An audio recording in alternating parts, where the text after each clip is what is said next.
In 1995, Yellowstone's rivers carved straight scars through barren valleys. No willows, no beavers, just erosion eating the land alive. Then 31 wolves arrived. What happened next rewrote every textbook on ecosystem recovery. The stakes couldn't have been higher. Yellowstone National Park spans an immense 2.2 million acres across Wyoming, Montana, and Idaho. Over 1,000 miles of rivers and streams flow through this vast ecosystem, each waterway a lifeline in an intricate web of life. But for 70 years, something fundamental was missing. By 1926, wolves had been systematically eliminated from Yellowstone, shot, trapped, and poisoned to extinction within park boundaries. The largest intact ecosystem in the lower 48 states was missing its apex predator, and the consequences were devastating. Without wolves, elk populations exploded beyond the land's carrying capacity. By the 1990s, more than 19,000 elk roamed Yellowstone, browsing unimpeded along riverbanks and valleys. Young trees never stood a chance. Willows and aspens were consumed before they could mature, leaving barren landscapes where vibrant forests should have stood. The economic impacts rippled outward. Park visitation declined as the ecosystem visibly deteriorated. The fishing industry suffered as stream habitats collapsed. American taxpayers funded millions in restoration projects that repeatedly failed to address the underlying problem. Scientists warned with increasing urgency that Yellowstone was approaching irreversible tipping points. With each passing year, species disappeared, soils eroded, and the very character of this American treasure diminished. The clock was ticking on what many considered America's first and most iconic wilderness. For decades, land managers attempted to fix Yellowstone's deteriorating ecosystem through conventional engineering solutions. Heavy machinery reshaped eroding stream banks. Workers installed rock barriers and artificial structures to slow water flow. Millions of dollars were spent treating symptoms rather than addressing the cause. Elk management proved equally futile. Culling programs removed thousands of animals, but couldn't keep pace with reproduction. Relocation efforts moved elk elsewhere, only to see numbers rebound within seasons. Habitat modification projects attempted to discourage overgrazing in sensitive areas, but achieved minimal success. The fundamental imbalance remained. Our restoration biologists planted thousands of willow and aspen saplings in protected enclosures, but survival rates remained below 20% in most areas.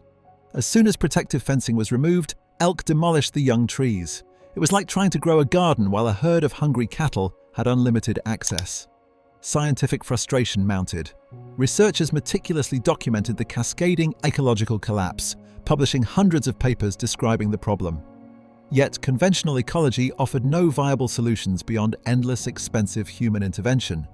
Political resistance compounded the challenge. Local ranchers feared predators would kill livestock. Hunters worried about competition for elk. Politicians responded to these constituencies by blocking predator reintroduction for decades. But despite mounting evidence that the ecosystem needed its missing apex predator, after years of environmental impact studies, public hearings, and legal battles, a bold decision was made. In 1995 and 1996, wildlife officials released 31 grey wolves from Canada into Yellowstone National Park. This wasn't just another management action. It represented a fundamentally different approach to ecological restoration. Rather than treating symptoms, scientists proposed addressing the root cause. The theory behind wolf reintroduction drew from emerging concepts in behavioral ecology. Researchers hypothesized that predator presence, not just predation itself, could reshape prey behavior throughout the entire ecosystem. While this concept became known as the landscape of fear, wolves wouldn't need to kill every excess elk. Their mere presence would change where elk felt safe to graze. Prey animals would avoid high-risk areas like open valleys and riverbanks, where wolves could easily spot and chase them. Instead of fighting ecological symptoms one by one, wolf reintroduction aimed to restore the natural process that had regulated the system for millennia before human intervention. Rather than micromanaging every ecological interaction with expensive human labor, the approach was to let wolves do what they evolved to do. The elegance of this solution lay in its simplicity. Reintroduce the missing piece, the keystone predator, and step back to let natural processes reassert themselves. It was ecological restoration at its most fundamental level. The transformation began almost immediately. Within months, researchers documented significant shifts in elk behavior. Herds that once grazed leisurely along exposed riverbanks began avoiding these areas, particularly during dawn and dusk when wolves were most active. Elk spent less time browsing and more time vigilant, looking up from feeding to scan for predators. This behavioral shift created what ecologists call refugia, safe spaces where plants could grow beyond the reach of herbivores. Willows and aspens, freed from constant browsing pressure, began regenerating along waterways for the first time in decades. Young saplings survived to become trees, their roots stabilizing stream banks that had been eroding for generations. The scientific mechanism behind these changes is known as a trophic cascade, ecological effects that ripple downward through food web levels when a top predator influences the behavior of its prey. Wolves changed elk behavior, which changed vegetation patterns, which in turn transformed habitat for countless other species. Riparian zones, the critical interfaces between land and water, underwent the most dramatic transformation. As streamside vegetation recovered, it created shade that cooled water temperatures, making streams more hospitable for native fish. Plant roots stabilized banks, reducing erosion and improving water clarity. Leaf litter provided nutrients that supported aquatic insects, which fed fish, which fed birds and mammals. Each recovered element strengthened the next in powerful feedback loops. More trees meant more birds, which controlled insects, which affected plant health. More willows meant more beaver habitat, which created ponds which provided drought resilience. The ecological web was rewoven, connection by connection. The evidence for this transformation was irrefutable. Perhaps most dramatic was the beaver population explosion. In 1995, only one beaver colony existed in Yellowstone's northern range. By 2009, researchers counted 9 colonies. By 2020, more than a dozen beaver families had established themselves in areas they'd abandoned for over 5 decades. These industrious engineers built dams that transformed stream dynamics, creating wetland complexes and habitat for fish, amphibians, and waterfowl. Satellite imagery and ground surveys documented actual changes in river courses and channel patterns. When the streams that once cut straight through valleys began to meander again, slowing water flow and reducing flood damage. Vegetation monitoring told an equally compelling story. Scientific studies tracked dramatic increases in willow height, with some stands growing from stunted knee-high shrubs to 15-foot trees within a decade. Aspen recruitment, the successful growth of young trees into maturity, increased by over 500% in some areas. The biodiversity surge was equally impressive. Bird species that depend on riparian forests returned to areas where they hadn't been seen in decades. Small mammal populations rebounded as vegetation complexity increased. Trout habitat improved measurably, with cooler water temperatures and better spawning conditions. These changes weren't anecdotal observations, but verified through rigorous science. And multiple universities and government agencies confirmed the transformation through peer-reviewed research. The before and after evidence was so compelling that it transformed ecological theory itself. The ecological restoration triggered an equally profound human transformation. Wolf watching emerged as a $35+ million annual industry, revitalizing gateway communities that had struggled economically for decades. Visitors from around the world came specifically to glimpse these apex predators in their natural habitat. Within scientific circles, Yellowstone became the world's most famous example of trophic cascades, fundamentally changing how ecologists understand ecosystem functions. What began as a controversial reintroduction became a textbook case study taught in universities worldwide.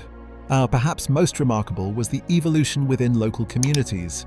Many former opponents, particularly those in tourism-dependent businesses, became advocates, as economic benefits became undeniable.